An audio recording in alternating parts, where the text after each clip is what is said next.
এমন এক একটা সবজি আছে মশলা দিয়ে রান্না না করলেও খেতে খুবই ভালো লাগে, যেমন লাউ। আজকে নিরামিষ লাউ ঘন্ট করছি একদম মশলা ছাড়া।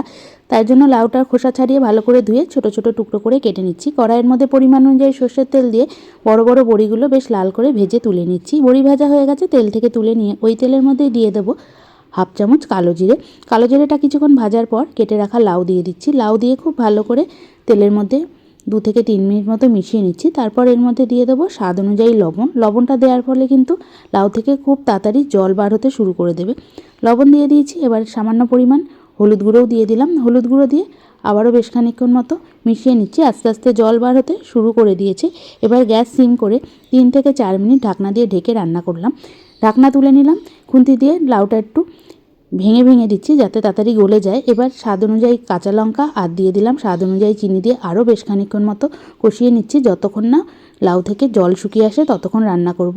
এবার ভাঙা বড়িগুলো দিয়ে দিলাম, দিয়ে বেশ খানিকক্ষণ মতো রান্না করছি। আস্তে আস্তে জল শুকিয়ে এসছে। এবার সবার শেষে দিয়ে দেবো বেশ খানিকটা ধনেপাতা কুচি। ধনেপাতা দেওয়ার কারণে কিন্তু এই লাউ ঘন্টটা খেতে খুবই ভালো লাগে। জল টেনে গেছে, এবার গ্যাস বন্ধ করে দিলাম। তাহলে তৈরি হয়ে গেল নিরামিষ লাউ ঘন্ট মশলা ছাড়া। তোমাদের এই রান্নাটা কেমন লাগলো অবশ্যই কিন্তু আমাকে জানাবে।